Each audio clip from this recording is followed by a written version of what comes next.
ఎవరికి నిద్ర వస్తుంది? ఎవరికి రావట్లేదు? వస్తుందండి. ఎంత ధైర్యం అండి, నిద్ర వస్తుందండి. యథార్థం చెప్తున్నాం.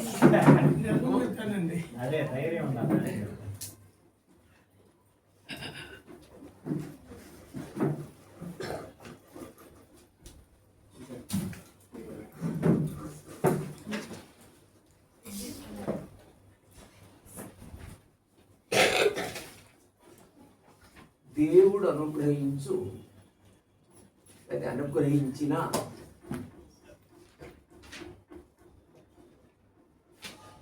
ఇంటిలో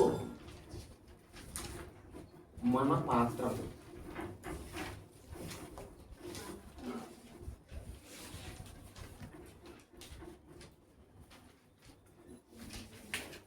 దేవుడు అనుగ్రహించిన ఇంటిలో మన పాత్రలు. బైబిల్లో కొన్ని ఇల్లు అనే పదంతో కొన్ని అంశాలు చెప్పాడు. అయితే ఎక్కడ ఇల్లున్నా అది ఇల్లు కాదు, అక్కడ ఏదో ఉంటుందండి. అప్పుడు ఆ ఇల్లు ఎవరిచ్చారో చూస్తాము, ఎందుకు ఇచ్చాడో చూస్తాము, అందులో మన పాత్ర ఏంటో చూస్తాము. టైం ఎంతండి? 3:20 అయింది. ఎన్నింటి వరకు చెప్పాలండి? 4 చెప్పాలి అంటే నాకు 40 నిమిషాలు. 40 నిమిషాలు చెప్పాను. ఓకే.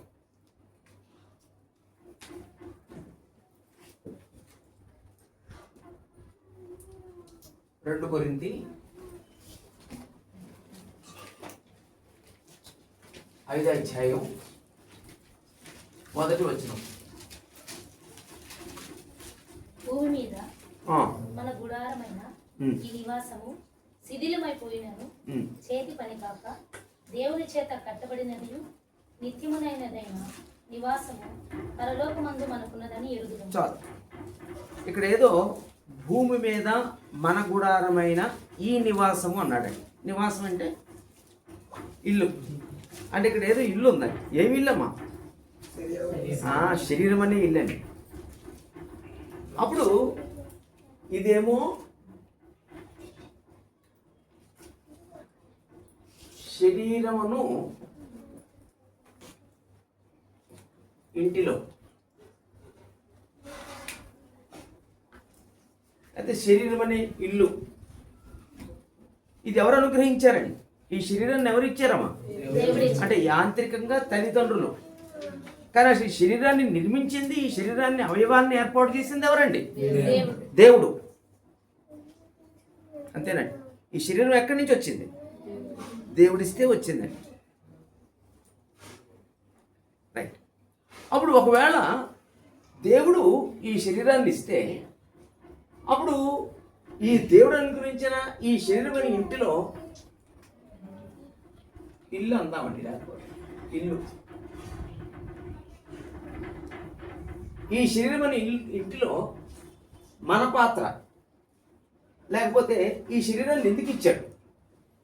ఎవరినైనా ఈ లోకంలో ప్రశ్న ఏంటి, బాబు నీకు ఈ శరీరం ఎందుకంటే ఏం చెప్తారండి?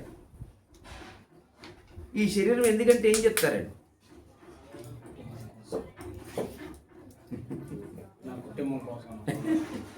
ఈ శరీరాన్ని దేనికి ఇచ్చారంటే తినడానికి ఇచ్చాడండి అంటాడండి, లేదా లోకంలో ఎంజాయ్ చేయడానికి ఇచ్చాడు అనుకుంటాడు. కానీ ఈ శరీరం ఎందుకు ఇచ్చాడో పర్పస్ ఉందండి దేవునికి. ఈ శరీరాన్ని దేవుడు ఇవ్వటంలో పర్పస్ ఉందండి. ఎందుకు ఈ శరీరాన్ని ఇచ్చాడండి? నెంబర్ 1, ఈ శరీరంలో ఆత్మ నివసించడానికి. మనిషి 2 భాగాలు. ఒకటి శరీరం, ఒకటి ఆత్మ. అప్పుడు ఈ ఆత్మ క్రీస్తు యొక్క స్వారూప్యాన్ని సంపాదించాలి, అంటే దేవుని యొక్క గుణాలు సంపాదించాలి. అప్పుడు ఈ ఆత్మ దేవుని గుణాలు సంపాదించడానికి ఈ ఆత్మకి ఒక గుడారం, ఒక తొడుగు కావాలి. అది ఈ శరీరం. ఇప్పుడు క్రీస్తు యొక్క స్వారూప్యం శరీరమా, ఆత్మ సంపాదించేది? ఆత్మ సంపాదించాలి. అప్పుడు ఆత్మ సంపాదించాలంటే ఆత్మ అదృశ్యమైంది, కనబడదు. అప్పుడు ఎవరికైనా సహాయం చేయాలి, ఎవరితోనైనా మాట్లాడాలి, ఏ పనైనా చేయాలి. ఈ ఆత్మ చేయదు. కాబట్టి శరీరం ఉంటే ఆ పని చేస్తుంది. అందుకు ఈ ఆత్మ క్రీస్తు స్వారూప్యం సంపాదించడానికి సాధనాలుగా వాడబట్టడానికే ఈ శరీరం ఇచ్చాడు. అంతే తప్ప ఈ శరీరంతో ఇంకేదో చేయటానికి కాదండి. అదండి దాని పర్పస్. అప్పుడు ఆత్మ నివసించటానికి దేవుడు శరీరం అనే ఇంటిని మనకు అనుగ్రహిస్తే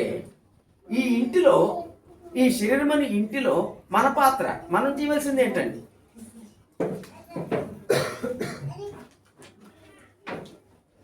అవయవములను లేదా అవయవాలను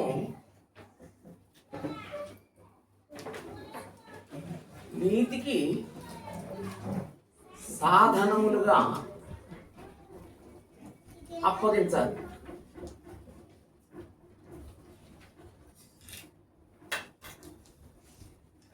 అప్పుడు ఈ శరీరాన్ని ఒక మనిషి దేని కొరకు ఉపయోగించాలటండి? నీతికి సాధనాలుగా ఉపయోగించాలండి. ఆ వచనం ఉంది రోమాపత్రిక 6 అధ్యాయం 19 వచనం. రోమా 6:19 వచనం. మీ శరీర బలహీనతలో మనుష్య రీతిగా మాట్లాడుతున్నాను. ఏమనగా అక్రమము చేయుటకై అపవిత్రతకును అక్రమమునకు మీ అవయములను దాసులుగా ఎలాగ అప్పగించిరో అలాగే పరిశుద్ధత కలుగుటకు ఇప్పుడు మీ అవయములను నీతికి దాసులుగా అప్పగించుడి. అంతే. ఒకప్పుడు ఈ అవయవాలు దేనికి అప్పగించుకున్నాడు? పాపానికి అప్పగించుకున్నాడు. ఈ నాలుగుతో పాపపు పనులు చేసి పాపపు మాటలు మాట్లాడాడు. ఈ కంటితో పాపపు చూపు చూశాడు. ఈ చెవితో పాపపు మాటలు అన్నాడు. ఈ నోటితో పాపపు మాటలు పలికాడు. ఈ అవయవాలు పాపానికి పరుగులెత్తాయి. కానీ ఇప్పుడు పరిశుద్ధత కలుగుటకు మీ అవయవాలను నీతికి సాధనాలుగా అప్పగించుకున్నాడు. అంటే ఇప్పుడు ఈ అవయవాలు నీతి పనులు చేయాలండి. అంటే ఇప్పుడు ఎలాగా నీతి పనులు అంటే, ఒకప్పుడు నోటితో బూతులు మాట్లాడాను. ఇప్పుడు ఈ నోటితో ఉచ్చరింపకూడనివి ఉచ్చరింపను. ఒకప్పుడు ఉచ్చరించాను, ఇప్పుడు ఉచ్చరించను. ఇప్పుడు ఈ నోటితో ఏమో ఉచ్చరిస్తాను? కృపాసహితంగా ఉండే మాటలే ఉచ్చరిస్తాను, దేవుని మాటలే ఉచ్చరిస్తాను. అలాగండి. అలాగే ప్రతి అవయవాన్ని ఒకప్పుడు పాపానికి దాసులుగా అప్పగించుకున్నాను, ఇప్పుడు నీతికి దాసులుగా అప్పగించుకుంటాను. ఆ నీతికి దాసులుగా అప్పగించుకున్న ఈ అవయవాల ద్వారా ఈ అవయవాలు పనిచేస్తే ఆత్మీయం అవుతుందండి. క్రీస్తు స్వారూప్యాన్ని సంపాదించుకుంటాం. అందుకు దేవుడు శరీరాన్ని ఇచ్చాడు. అందుకే దీన్ని ఏమన్నాడంటే, శరీరాన్ని ఈ నివాసము అన్నాడండి. ఈ ఇల్లు అంటే గుడారము, దీన్ని మనం విడిచిపెట్టేస్తాం అని చెప్తున్నాడండి. ఇందులో మనం ఉంటున్నాం. అప్పుడు ఈ శరీరం అనే ఇంట్లో దేవుడు ఎందుకు ఉంచాడు? అసలు ఇవ్వవలసిన పర్పస్ ఏంటి? ఈరోజు చాలా మందికి ఆ పర్పస్ తెలియదండి. అందుకే ఈ శరీరాన్ని దేని కొరకు వాడుకుంటున్నాడండి? ఆ పాప పనులు చేయడానికి వాడుకుంటున్నాడండి, అవినీతి పనులు చేయడానికి వాడుకుంటున్నాడండి, అక్రమం చేయడానికి వాడుకుంటున్నాడండి. అందుకు కాదండి దేవుడు ఈ శరీరాన్ని ఇచ్చింది. అందుకే మీ దేహములు దేవుని వలన మీకు కలిగి ఉన్నవని మీరు ఎరుగురా? అప్పుడు ఈ దేహములు దేవుని వలన కలిగి ఉన్నవని ఎరిగి ఆ దేహములతో దేవుని మహింపరచండి. ఎప్పుడు దేహం ఎలా దేవుని మహింపరుస్తుంది? చప్పట్లు కొట్టా, గంతులేసా, మరి ఎలాగా నాట్యమాడా, మరి ఎలాగ మహిమ? ఈ శరీరం నీతికి దాసులుగా అప్పగించుకున్నప్పుడు దేవునికి మహిమ. అంతేనండి. అంతే తప్ప ఈ శరీరాన్ని నువ్వు పాడు చేసుకోవటానికి కాదు దేవుడు నీకు ఇచ్చింది. ఈ శరీరాన్ని ఆ త్రాగటానికి కాదు నీకు ఇచ్చింది. ఈ శరీరాన్ని ఆ పాన్పరాగం అవ్వటానికి కాదు ఇచ్చింది. అంతేనండి. కాబట్టి దేవుడు అనుగ్రహించిన ఇంట్లో, మన పాత్రలో దేవుడు అనుగ్రహించింది శరీరం అనే ఇల్లు. పర్పస్ ఆత్మ నివసించడానికి. అప్పుడు మనం ఆ ఇంట్లో మన పాత్ర ఏంటంటే ఈ దేహంలోని అవయవాల్ని నీతికి సాధనాలుగా అప్పగించాలి. అదండి యాక్చువల్గా ఒక్కొక్క పాయింట్ ఒక్కొక్క గంట ప్రసంగం అండి. అర్థమైందమ్మా? ఒకటే బ్లంట్గా గుర్తుపెట్టుకోవాల్సింది, ఈ శరీరాన్ని దేవుడు ఎందుకు ఇచ్చాడు?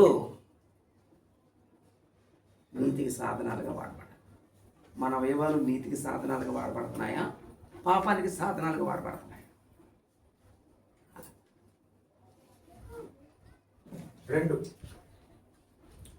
రెండో ఇంటి గురించి ఆలోచిస్తే ఎఫెసీ పత్రిక 2:19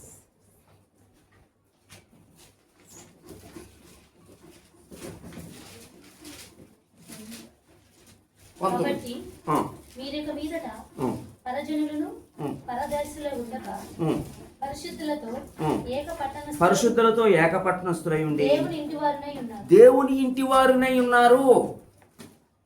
అక్కడ ఒక ఇల్లు ఉందండి. ఏంటంటే ఇల్లు అమ్మా, అంతేనండి.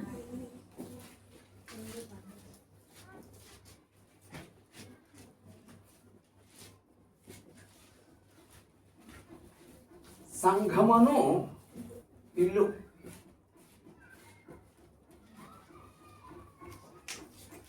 అప్పుడు సంఘం ఎవరు అనుగ్రహిస్తే వచ్చిందండి? అంతేనండి. దేవుడు అనుగ్రహిస్తే వచ్చిందండి, దేవుడు ఇస్తే వచ్చిందండి. అది దేవుని నుండి కలిగిందండి. ఒకవేళ మనుషుల నుండి కలిగింది అయితే అది అది దేవునికి సంబంధించింది కాదు. సంఘం దేవుడు స్థాపించిందై ఉండాలి. సంఘం యేసుప్రభు వాగ్దానం చేసిందై ఉండాలి. అది కానప్పుడు అది దేవునికి యేసుప్రభుకు చెందింది కాదు.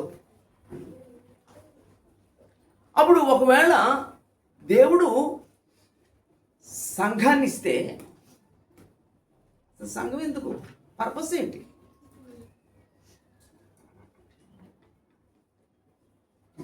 సంఘాన్ని దేవుడు ఎందుకు ఇచ్చాడు?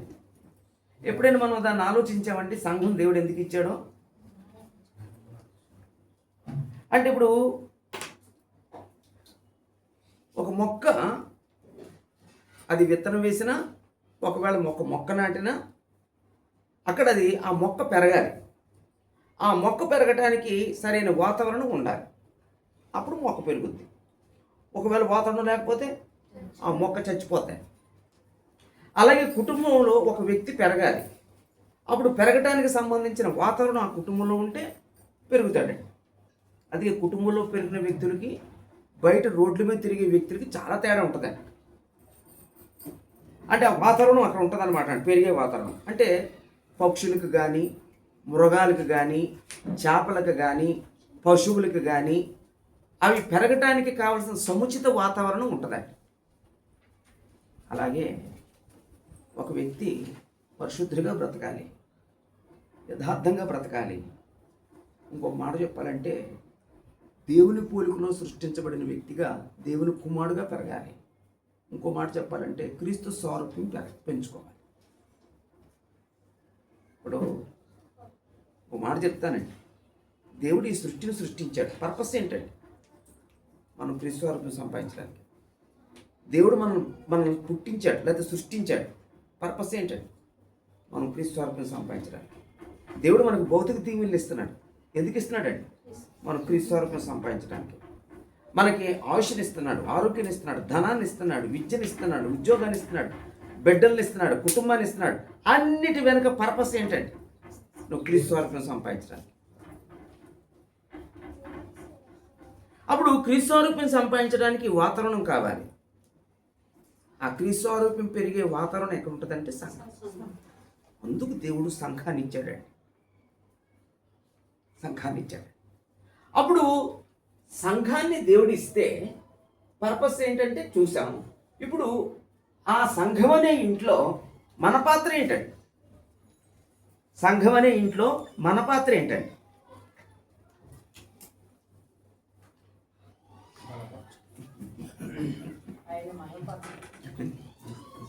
మహిమపరచడం అంటే హాఫ్ కంప్లీట్, ఫుల్ కంప్లీట్ అవ్వలేదు.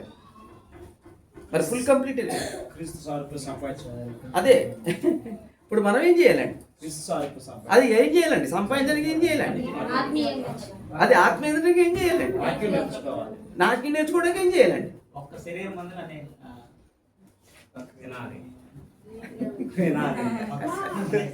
మీరు చెప్పేది కరెక్టే. అవన్నీ జరగడానికి ఏం చేయాలంటానండి నేను. ఆ సంఘానికి బొమ్మలు కూడా వస్తాయండి. ఫ్యాన్ లేదా సంఘంలో? ఆ లైట్ లేదా? అవి కూడా వస్తాయండి. అంటే సంఘం దేవుడిస్తే ఆ దేవుడి గురించిన మన పాత్ర ఏంటంటే క్రీస్తు స్వరూపం సంపాదించడానికి సంఘమును హత్తుకోవాలి. అది మన పాత్ర. నాకు రావాల్సిన జవాబు అదండి. సంఘాన్ని హత్తుకుంటే వాక్యం నేర్చుకుంటాడు. సంఘాన్ని హత్తుకున్నాడు వాక్యం నేర్చుకుంటాడా? కాబట్టి వాక్యం నేర్చుకున్నాడు సంఘాన్ని హత్తుకోవాలండి. అలాగండి సంఘంలో ఉండాలి. సంఘంలో ఎప్పుడు ఉంటాడు? హత్తుకుని ఉంటే ఉంటాడు, దూరంగా ఉంటే ఉంటాడా? హత్తుకుని ఉండాలండి. నేను ఒక మాట చెప్తానండి. ఎవరైనా ఒక వ్యక్తి సంఘాన్ని హత్తుకుంటున్నాడంటే క్రీస్తుని హత్తుకున్నట్టండి. ఎవరైనా సంఘానికి దూరంగా ఉన్నాడంటే క్రీస్తుకు దూరంగా ఉన్నాడండి. దానికి నా దగ్గర ఉన్న ఒక ఆధారం ఏంటంటే యేసు ప్రభు పౌలుతో అన్నమాట, సౌలా సౌలా నీవేళ నన్ను హింసిస్తున్నావు. సౌలు సంఘాన్ని హింసించాడా? యేసు ప్రభుని హింసించాడా? మరి యేసు ప్రభు నన్ను హింసిస్తున్నామన్నాడు అంటే సంఘాన్ని హింసిస్తే యేసు ప్రభుని హింసించినట్లు, సంఘాన్ని ప్రేమిస్తే యేసు ప్రభుని ప్రేమించినట్లు, సంఘాన్ని హత్తుకుంటే యేసు ప్రభుని హత్తుకున్నట్టు. అదండి సంఘానికి ఉన్న ప్రాధాన్యత. ఈరోజు చాలామంది సంఘాన్ని నిర్లక్ష్యం చేసేవాళ్ళు ఉంటారండి. కొంతమంది సంఘంలో విజిటర్స్గా ఉంటారండి, అంటే అతిథుల్లాగా. వాళ్ళు ఎప్పుడు వస్తారో తెలియదు, ఎప్పుడు వెళ్ళిపోతారో తెలియదు, అసలు వస్తారో తెలియదు, మానేస్తారో తెలియదు, కొనసాగుతారో తెలియదు, కొనసాగురో తెలియదు. అంత రిజర్వ్డ్గా ఉంటారండి. ఎవరికంటే అధికులండి వాళ్ళు. వాళ్ళకంటే ఎవరికంటే అధికులండి? యేసు ప్రభు కంటే అధికులు. ఎప్పుడు కూడా సంఘానికి దూరంగా ఉండకూడదండి. వాక్యానికి ఎప్పుడు దూరంగా ఉండకూడదండి. సహవాసానికి ఎప్పుడు దూరంగా ఉండకూడదండి. సహవాసానికి దూరం ఉన్న వ్యక్తి మకమకలాడుతున్న ఒక కాలుతున్న బొగ్గుల్లో ఒక పచ్చి బొగ్గు వేస్తే అది కూడా రాజుకుంటుంది. అదే రాజుకున్నటువంటి బొగ్గుల్లోంచి ఒక బొగ్గు తీసేస్తే అది ఆరిపోతుంది. సహవాసంలో ఉన్న వ్యక్తికి సహవాసానికి దూరంగా ఉన్న వ్యక్తికి అంతే తేడా, అదే పరిస్థితి. కాబట్టి సంఘం అనే ఇంటిని దేవుడు ఇచ్చాడు. పర్పస్ ఏంటంటే ఆ వ్యక్తి క్రీస్తు స్వరూపం సంపాదించాలి. ఆ సముచిత వాతావరణం అక్కడే ఉంటుంది. అక్కడ ఉంటేనే పెరగగలరు. సంఘం లేకుండా నేను ఉండలేను అంటారు కొంతమంది. సంఘం ఉంటేనే మనం దేవుని కుమారులమా? సంఘం వెలపడి ఉంటే కాదా అంటారు చాలామంది. అమ్మా, సంఘం విలువ తెలియని వాళ్ళు, అసలు క్రీస్తు యొక్క త్యాగం తెలియని వాళ్ళు, దేవుని యొక్క సంకల్పం తెలియని వాళ్ళే. సంఘం ఎవరి సంకల్పం అండి? నువ్వెవరో మార్చడానికి, నువ్వెవరో కాదంటానికి.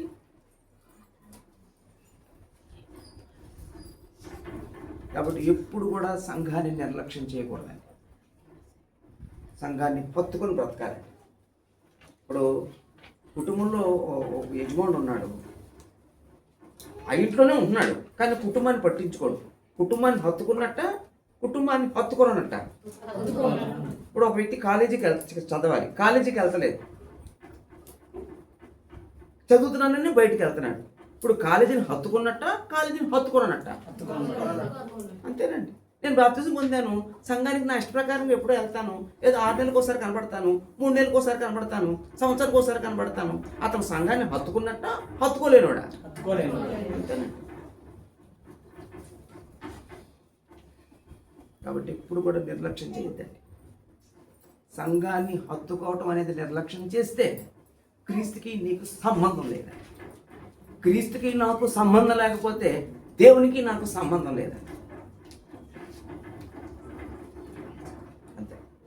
ఒకవేళ మన బిడ్డలు దూర ప్రాంతంలో ఉన్నారా, అక్కడ క్రీస్తు సంఘానికి వెళ్తున్నారా లేదా, లేదా మనమే దూర ప్రాంతం వెళ్తున్నామా, అక్కడ క్రీస్తు సంఘాన్ని హత్తుకుంటున్నావా లేదా, లేదా మనం ఇక్కడే ఉంటున్నామా, అసలు సంఘాన్ని హత్తుకొని బ్రతుకుతున్నారా లేదా, అది ఎవరికి వాళ్ళుగా ఆలోచించాలి.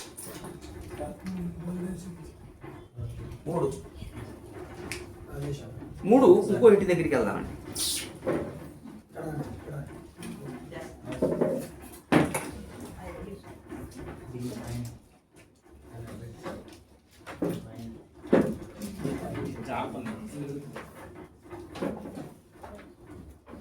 అది కూడా ఆయన కూర్చుంది కూడా ఇలా వెళ్ళిందండి, చేయరు ఇలా వెళ్ళిందండి కాళ్ళు.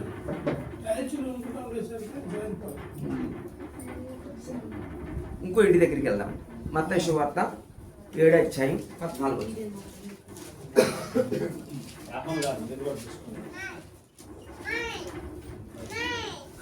ఏ ఆయనకి ఎందుకు చెప్తున్నారు?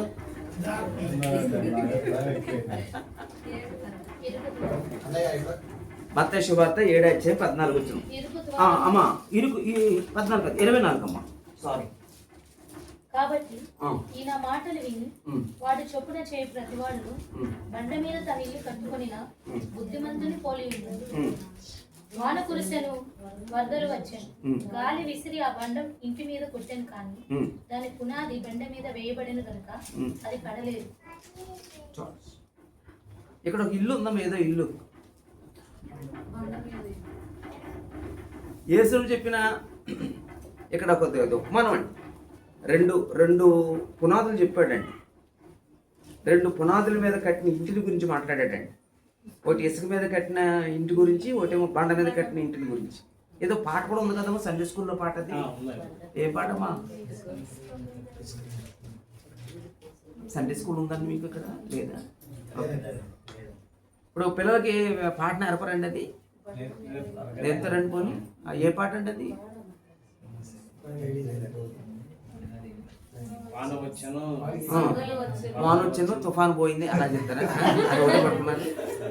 బుద్ధి గలవాడు ఇల్లు కట్టేను, బుద్ధి గలవాడు ఇల్లు కట్టేను, బండ మీద కట్టేను, బండ మీద కట్టేను, వానలు కురిసి వరదలొచ్చేను, ఆ ఇల్లు నిలచేను, ఆ ఇల్లు నిలచేను, బుద్ధి లేనివాడు. అలాగనమాట.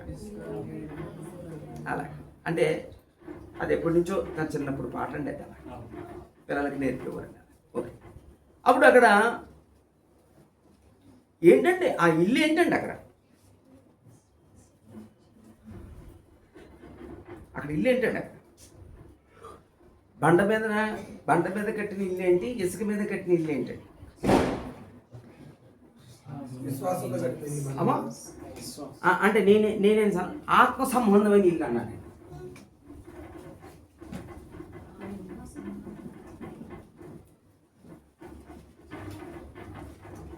ఆత్మ సంబంధమైన ఇల్లు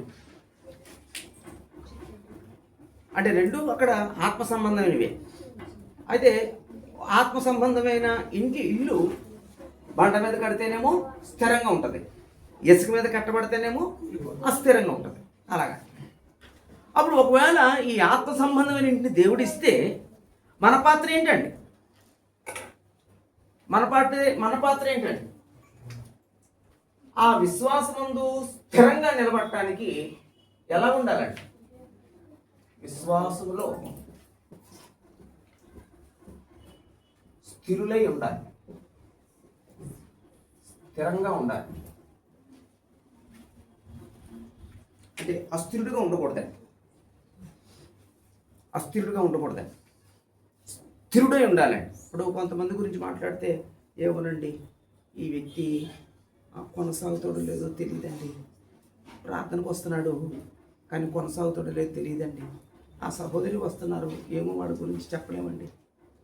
ఎందుకంటున్నామండి ఆ మాట? అంటే వాళ్ళు స్థిరం లేని వాళ్ళండి. ఇప్పుడు స్థిరం లేని ఆత్మీయ జీవితం ఎలా ఉంటుందండి? అమ్మా కొట్టుమిట్లు ఆడుతుందండి, కొట్టుమిట్లు ఆడుతుంది. అదే ఇసుక మీద కట్టినటువంటి ఇంటిని పోలినారన్నమాట. వానలు వచ్చాయి, వరదలు వచ్చాయి, ఆ ఇల్లు పడిపోద్ది. అంటే ఈ అస్థిరులుగా ఉన్న వాళ్ళకి విశ్వాసం విషయంలో చిన్న శ్రమ వచ్చినా అక్కడ గాలివాన అంటే ఏంటండి? శ్రమలు. ఆ శ్రమలు వచ్చినాయి. ఆ అస్థిరులు లేని వాళ్ళు ఆ శ్రమలకు ఏం చేస్తారండి? వాళ్ళ విశ్వాసం దెబ్బ దగ్గర కొడతారు. అలాగే విశ్వాస విషయంలో స్థిరంగా ఉన్నాడు ఆత్మీయంగా. ఆ వ్యక్తి ఎన్ని శ్రమలు వచ్చినా సరే, ఎంత ఇబ్బంది వచ్చినా సరే కదల్చబడ్డాడు. శ్రమలు వచ్చినప్పుడు నేను కదిలించబడుతున్నానా అస్థిరుడై? నేను నిలబడుతున్నానా స్థిరుడై?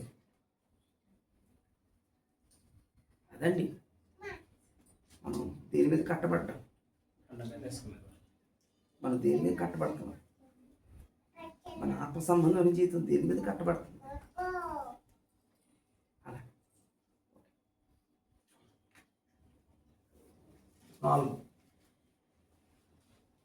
4 అదే బైబిల్లో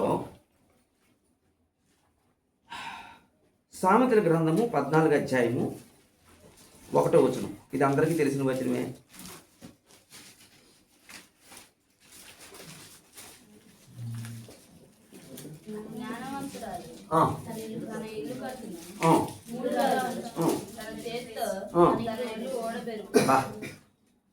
అమ్మ ఈ వచనానికి నాకు మీరు చెప్పండి అమ్మా, ఏంటమ్మా దాని అర్థం?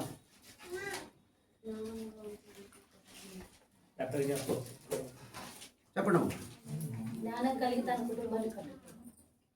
కలిగి కుటుంబాన్ని కట్టుకో. ఇంకా చెప్పడమ్మా. జ్ఞానవంతురాలు తన ఇల్లును కట్టుకునంటే భౌతికమైన ఇల్లా, సంసారమైన ఇల్లా? ఇప్పుడు భౌతికమైన ఇల్లు కాదు. ఇప్పుడు భౌతికమైన ఇల్లు అంటే జ్ఞానవంతురాలు ఇల్లు కట్టుకునంటే ఇప్పుడు ఇల్లు ఉన్న వాళ్ళందరూ జ్ఞానవంతులు, ఇల్లు లేని వాళ్ళు అజ్ఞానులు, అంతే కదమ్మా? అంటే ఇక జ్ఞానవంతురాలు ఇల్లు కట్టుకుంటూనే ఉంటుంది అన్నమాట అండి, అలాంటి ఇల్లు. కాబట్టి అక్కడ ఇల్లు ఏంటండి? భౌతికమైన ఇల్లు కాదండి, సంసారం అనే ఇల్లు.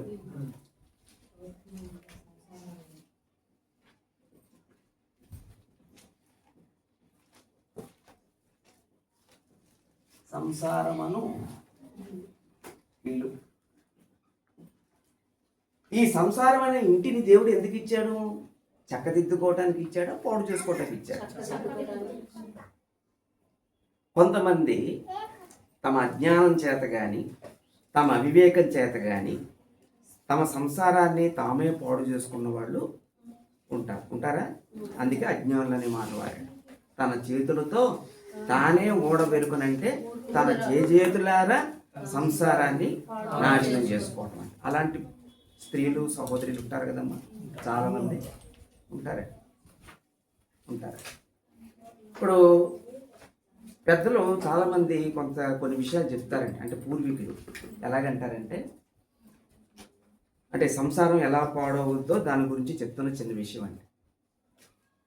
మడికి గట్టు ఉండాలి, ఇంటికి గుట్టు ఉండాలంటారు పెద్దలు. ఒకవేళ మడికి గట్టు లేకపోతే ఏమైపోతాయి అమ్మా? నీళ్ళు వెళ్ళిపోతాయి. అవును, వెళ్ళిపోతాయి. పంట అంటే అప్పుడే మొలకెత్తుతున్నవి ఆ నీరు లేక అవి ఎండిపోయి విడసగట్టేస్తాయి. పంట ఏమైపోద్ది? చేతికి అసలు ఉండదు, పాడైపోతాయి. కాబట్టి ఎప్పుడు కూడా మడికి గట్టు ఉండాలి, అలాగే ఇంటికి గుట్టు ఉండాలి. కొన్ని చెప్పుకోవలసిన విషయాలు ఉంటాయి, కొన్ని చెప్పుకోకూడని విషయాలు ఉంటాయి. అక్కడ చాలామందికి అర్థం కాకుండా, ఇంగిత జ్ఞానం లేకుండా కొంతమంది చెప్పకూడనివి కూడా ఇతరులకి చెప్తూ సంసారాన్ని ఈదులోకి తెచ్చుకుంటారు. కాదమ్మా, నా మొక్కలంతా కోపంగా చూస్తున్నారు. అవునా కాదా? అంతేనండి. కాబట్టి కొన్ని విషయాలు మనం కొందరికి చెప్పకూడదు. అందుకే మనిషికి ఎలాంటి ఇంగిత జ్ఞానం ఉంటుంది. అందుకే జ్ఞానం అనే మాట వాడాడు. అంటే ఎంతవరకు మాట్లాడాలో అంతవరకే మాట్లాడతారు. ఏ విషయాలు మాట్లాడతారో ఆ విషయాలే మాట్లాడతారు, ఎప్పుడు మాట్లాడతారో అప్పుడే మాట్లాడతారు. కొందరికి ఆ కంట్రోల్ ఉండదండి. ఆ కంట్రోల్ ఉండక అసలు చెప్పకూడనివి చెప్పాల్సినవి అన్నీ మొత్తం చెప్పేస్తారండి. దానివల్ల ప్రమాదం ఏంటి? నీ కుటుంబ పరువు పోతాయి. నువ్వు వాళ్ళ దృష్టిలో నువ్వు విలువైన దానిగా నువ్వు అనుకుంటున్నావు, నేను అన్నీ చెప్పేస్తానని. కానీ వాళ్ళ దృష్టిలో నువ్వు లోకు అయిపోతావు. నీకు ఒక గౌరవం ఇవ్వరు, నిన్ను చులకన భావం చూస్తారు.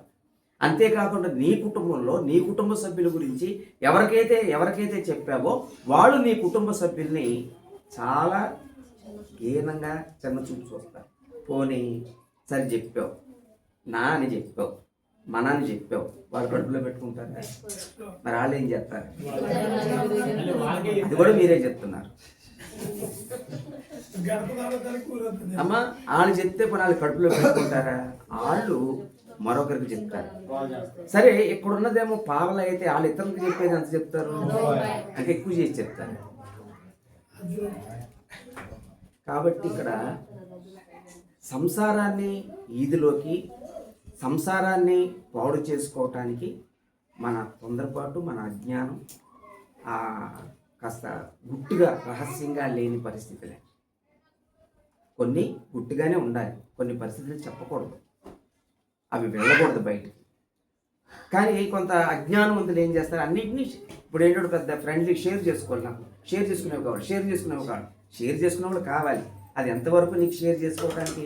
నీ సంసారాన్ని కూలగొట్టే అంత షేర్ చేసుకోకూడదు. ఒకప్పుడు అంటే గడప గడపకి వెళ్తేనే కానీ ఒకరింటి విషయాలు ఒకరికి తెలిసేది కాదు. ఇప్పుడు అమ్మా ఫోన్లు ఉన్నాయి చేతిలో, అలాగా. అంటే మడికి గట్టు ఉండాలి, అలాగే ఇంటికి గుట్టు ఉండాలని పెద్దలు చెప్పారు. కాబట్టి ఇప్పుడు సంసారం అనే ఇంటిని దేవుడు చక్కదిద్దుకోమని ఇచ్చాడా, పాడు చేసుకోమని ఇచ్చాడా? ఒకవేళ సంసారంలో సమస్యలు ఉండవా? ఉంటాయి. మరి ఏం చేయాలి? జ్ఞానవంతురాలు అయితే చక్కదిద్దుకునే ప్రయత్నం చేస్తుంది, కట్టుకునే ప్రయత్నం చేస్తుంది. మరి సంసారం అనే ఇంటిని దేవుడిస్తే ఆ ఇంటిలో మన పాత్ర ఏంటన్నమాట? అమ్మా సంసారాన్ని బాగు చేసుకోవాలి, సంసారాన్ని దిద్దుకోవాలి.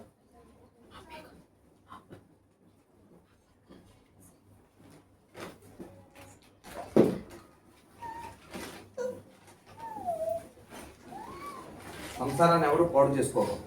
అంటే ఇంకా నేను దాన్ని ప్రాక్టికల్గా చెప్పాలి, కానీ ప్రాక్టికల్గా చెప్తే మీరు తట్టుకోలేరు. ఇక చూస్తే ఇంక మరి దారుణంగా ఉంటాయండి ఆ ప్రాక్టికల్ విషయాలు. కాబట్టి దేవుడు సంసారం అనే ఇంటిని ఇచ్చాడు, దాన్ని చక్కదిద్దుకుందాం, దాన్ని చేతులారా పాడు చేసుకోవాలి. ఇక ఐదో సంగతి ఏంటంటే,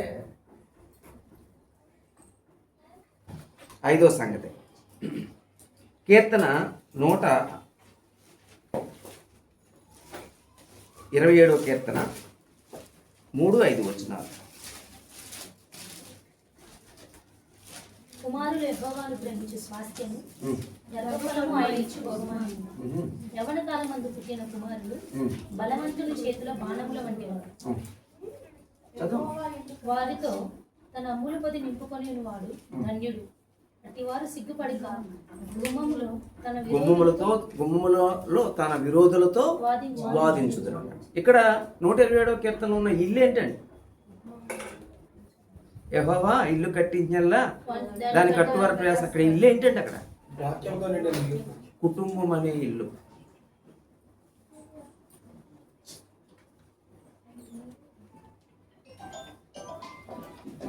కుటుంబమను ఇల్లు. ఒకవేళ దేవుడు కుటుంబం అనే ఇంటిని ఇస్తే ఆ ఇంటిలో ఆ కుటుంబ సభ్యుల పాత్ర ఏంటండి? అక్కడ 2 లిస్ట్ ఇచ్చాడండి. ఒకటి తల్లి తండ్రులు, తర్వాత ఇంకెవరు ఉన్నారండి అక్కడ? అమ్మా ఆ పిల్లలు ఉన్నారండి, లేకపోతే పిల్లలు ఉన్నారు. కుటుంబంలో తల్లిదండ్రుల పాత్ర ఏంటి, అక్కడ పిల్లల పాత్ర ఏంటండి? ఉన్నారండి అక్కడ 2 ఉన్నాయండి.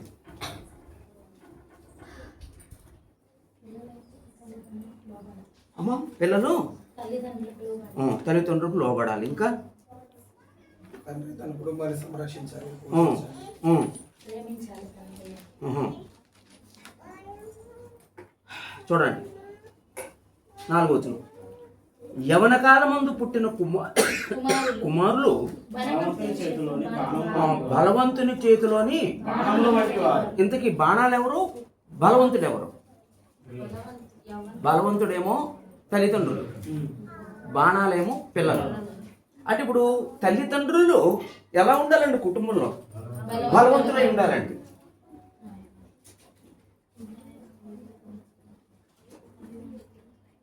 కుటుంబంలో బలవంతులుగా ఉండాలండి. కుటుంబానికి తల్లిదండ్రులు ఎలాంటి బలం ఇవ్వాలండి? ఎవరైనా నాకు చెప్పండి. కుటుంబంలో తల్లిదండ్రులు ఎలాంటి బలం ఇవ్వాలండి? వారి క్యారెక్టర్ పరంగా బలం ఇవ్వాలండి. వారి వ్యక్తిత్వ పరంగా బలంగా ఉండాలి. ఒకవేళ ఓ తండ్రి తన క్యారెక్టర్ విషయంలో బలహీనుడైతే, పిల్లలు కూడా అలాగే. ఒకవేళ కుటుంబంలో తల్లి క్యారెక్టర్ విషయంలో బలహీనరాలైతే అప్పుడు బలవంతుని చేతిలో బాణాల్లా ఉంటారండి పిల్లలు. ఓ తండ్రి అలా చెప్పావు కానీ నీ బతుకోడు సరిగ్గా లేదు అంటాడండి కొడుకు. కాబట్టి ఎప్పుడు కూడా తల్లిదండ్రులు తమ కుటుంబంలో తమ వ్యక్తిత్వాన్ని చాలా జాగ్రత్తగా కాపాడుకోవాలి. అప్పుడు పిల్లల పాత్ర ఏంటంటే బలవంతుని చేతిలోని బాణముల వంటివారు, వారితో తన అంబుల పొది నింపుకొని వాడు ధన్యుడు. అంటే అక్కడ పిల్లలు ఎలా ఉంటారు? ఎలాంటి వాళ్ళు అండి? బాణాల వలె ఉండాలి. బాణముల వలె, బాణములు.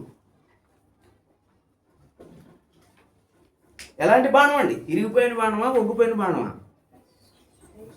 అంటే ఒక విల్లుకాడు బాణాన్ని గురి పెడితే ఎక్కడికైతే గురి పెట్టి ఆ బాణాన్ని విసిరాడో ఆ గురిని ఛేదిస్తుందండి ఆ బాణం.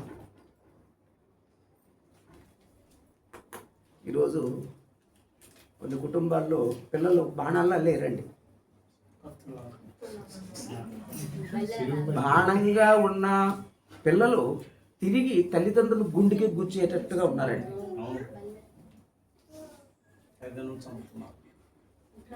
లేరు అలాంటి వాళ్ళు? అలాంటి బిడ్డలు కూడా ఉన్నారండి. కానీ కుటుంబాన్ని దేవుడు ఎందుకు ఇచ్చాడు? నువ్వు అలా ఉండమని ఇచ్చాడా? నువ్వు బలవంతుని చేతున్న బాణం వంటి వాడిగా ఉండాలి. వాడితో తన అంబులు పొంది నింపుకుని వాడు ధన్యుడు. అట్టి వాడు సిగ్గుపడక, ఎవరు సిగ్గుపడరు? తల్లిదండ్రులు సిగ్గుపడరు. ఎవరి విషయంలో? నీ కొడుకు ఇలా చేశాడు, ఏయ్ నా కొడుకు గురించి నాకు తెలుసు, గొమ్మందికి మాట్లాడు. ఏయ్ నా కూతురు గురించి నాకు తెలుసు, నువ్వు చెప్పక్కర్లేదు, గొమ్మందికి మాట్లాడు. ఒకవేళ పిల్లలు అలా లేకపోతే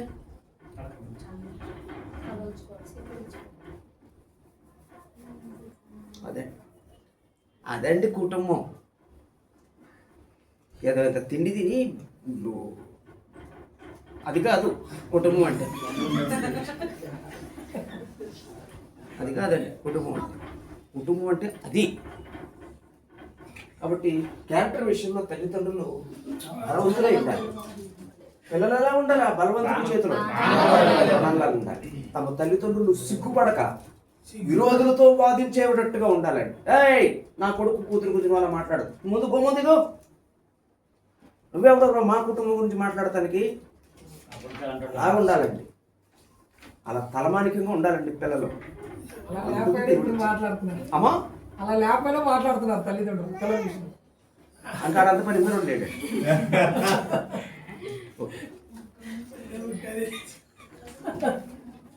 అంటే ఒకసారి మీరు ప్రాక్టికల్గా ఆలోచించాలి. నేను చెప్తున్నానని కాదు, ప్రాక్టికల్గా ఆలోచించాలి. సిగ్గుపడే సమయం సిగ్గుపడాల్సి వస్తుంది. అప్పుడు చివరిగా ఓ పాయింట్ ఆలోచిద్దాం. అమ్మ యోహాను సువార్త 14వ అధ్యాయం యోహాను 14:1. మీ హృదయమును ఉమ్, కలవరపడనీయకుడి. ఆ, దేవుని యందు విశ్వాసం ఉమ్, దేవుని యందు విశ్వాసం ఉంచుచున్నారు. ఉమ్, నా యందును విశ్వాసం ఉంచుడు. ఉమ్, నా తండ్రి ఇంటి అనేక నివాసములు కలవు. ఉమ్, లేని ఎడల మీతో చెప్పుదును. ఉమ్, మీకు స్థలము సిద్ధపరిచి వెళ్ళుచున్నాను. నేను వెళ్ళి మీకు స్థలము సిద్ధపరిచిన ఎడల నేనుండు స్థలములో మీరును ఉండులాగున మరలా వచ్చి నా యుద్ధం నుండుటకు మిమ్మల్ని తీసుకొని పోవుదును. ఇక్కడ యేసు ప్రభు తన శిష్యులతో చెప్తున్నారండి, నేను వెళ్ళిపోతున్నాను, ఆయన మీరు కలవరపడదు. నా తండ్రి ఇంట అనేక నివాసములు ఉన్నాయి. అక్కడ ఒక ఇల్లు ఉంది కదమ్మా, ఏంటంటే ఇల్లు అది? అంతేనండి, అంతేనండి.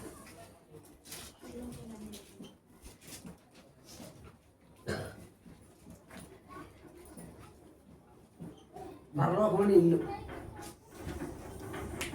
అప్పుడు ఈ పరలోకం అనే ఇంటిని దేవుడు ఎందుకు ఇచ్చాడండి? మనం నిత్యము ఉండటానికి, నిత్యం ఉండటానికండి.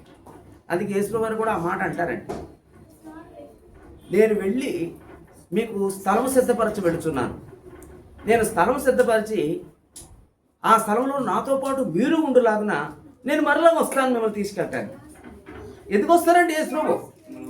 మనం నిత్యము ఆ స్థలంలో ఉంచడానికండి. చనిపోయిన వారి గురించి ఆదరణకరమైన మాటల్లో ఒక మాట అంటే నిద్రించిన వారి గురించి అక్కడ చెప్పబడిన మాట ఏంటంటే సదాకాలము అనే మాట వాడలేదండి. సదాకాలం అంటే నిత్యం. ఇక్కడ ఎంతకాలం అండి? కొంతకాలం ఎంత అండి? అంకే చెప్పేస్తున్నారు, అంత గ్యారంటీ ఉంది. అంకే చెప్పేస్తారు 50 లేవమ్మా, గ్యారంటీ లేని జీవితాలు ఇవి. నిత్యం ఉండేదేదండి, ఎల్లప్పుడూ ఉండేదేదండి. అప్పుడు అప్పుడు ఈ ఇంటి కొరకు మన పాత్ర ఏంటండి? ఈ ఇంటి కొరకు మన పాత్ర ఏంటండి?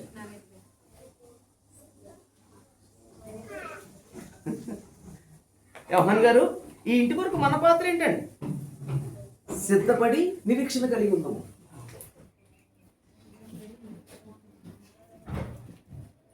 సిద్ధపడి నిరీక్షణ కలిగి ఉండాలి.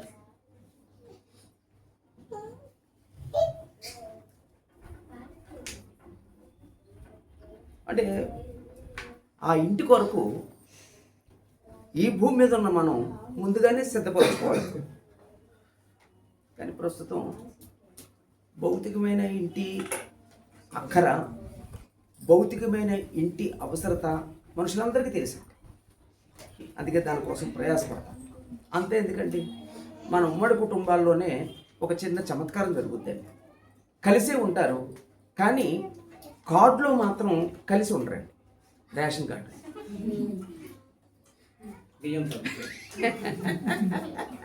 ఎందుకమ్మా? పందాల కోసం కాదమ్మా, పథకాలు. Thank you. ఆ పథకాలు ఇంటి పథకం ఒకటి అసలు అది అన్నమాట అండి. పెన్షన్ కోసం కూడా కాదండి. అలాగే అప్పుడు మా అబ్బాయికి ఇల్లు కావాలి, లేకపోతే మా అమ్మాయికి ఇల్లు కావాలి అని చెప్పేసి ఆ రేషన్ కార్డులో ఉన్న వాళ్ళని ఎడగొట్టేసుకుంటారు అనమాట.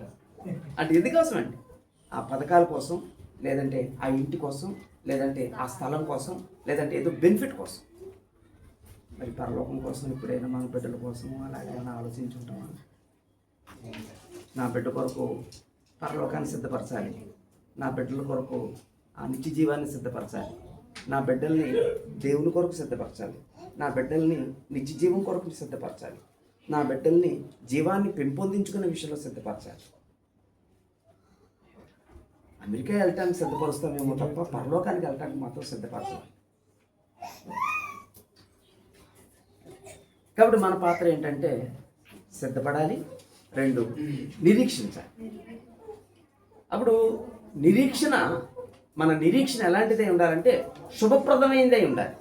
యేసు వచ్చినప్పుడు మన నిరీక్షణ శుభప్రదమై ఉండాలి. తీతు పత్రికలు అదే అంటాడు, శుభప్రదమైన నిరీక్షణ నిమిత్తం అంటాడు. అంటే మన నిరీక్షణ శుభప్రదంగా ఉండాలి. అంటే యేసు రాకడ మనకు శుభాన్ని తేవాలి, అశుభాన్ని తేకూడదండి. నువ్వు సిద్ధపడితే నీకు శుభం, నువ్వు సిద్ధపడకుండా ఉంటే నీకు అశుభం. నీ బిడ్డలు నువ్వు సిద్ధపరిస్తే నీకు శుభం, నీ బిడ్డలు నువ్వు సిద్ధపరచకపోతే అశుభం. అంతేనండి. కాబట్టి ఒక 4 సంగతులు, ఒక 5 సంగతులు, 6 సంగతులు చెప్పుకున్నాం.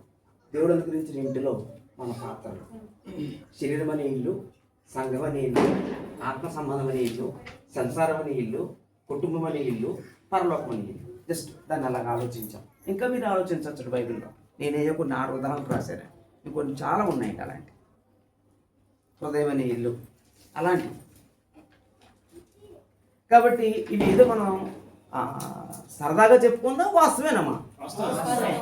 కాబట్టి ఈ శరీరం అనే ఇంట్లో మన పాత్ర, మన అవయవాల్ని నీతికి సాధనాలుగా అప్పగించాలి. అలాగే సంఘం అనే ఇంట్లో మన పాత్ర ఏంటంటే ఆ సంఘాన్ని హత్తుకొని బ్రతకాలి. ఎప్పుడు సంఘానికి దూరం ఉండకూడదు, సహవాసానికి దూరం ఉండకూడదు. సంఘానికి సహవాసానికి దూరం ఉన్న వ్యక్తికి అసలు యేసులోకి అర్థం కాలేదు, జీవం అర్థం కాలేదు.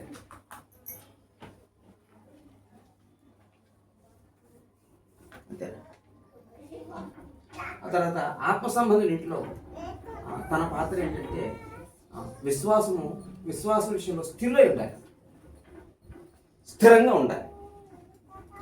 అలాగే సంసారం ఇంట్లో సంసారాన్ని దిద్దుకోవాలి తప్ప మన అతి తెలివితేట అంటారా, అంతే. అతి తెలివితేటో, అజ్ఞానము, తొందరపాటు పాడు చేసుకోకూడదు. అదే జస్ట్ అంటే పాడు చేసుకోవడం చాలా కారణాలు ఉన్నాయి, పెద్ద లిస్ట్ అండి. అయితే ఒక చిన్నది ఏంటంటే, ఒక ఉదాహరణ ఏంటంటే సంసారాన్ని కొంచెం గుడ్డిగా ఉంచుకో, అంతే తప్ప వీధిని పెట్టుకొని నాశనం చేసుకోవాలి. మనం ఎవరైతే మంచోళ్ళు అని మనం వాళ్ళతో చెప్పుకుంటున్నామో వాళ్ళు మంచోళ్ళు కాదు, అది వాళ్ళ కడుపులో ఉండదు.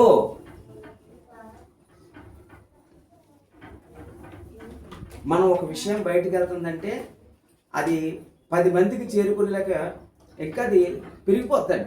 అసలు మనం చెప్పింది ఉండదండి, అక్కడ ఎక్స్ట్రాలు ఎక్కువ ఉంటాయట.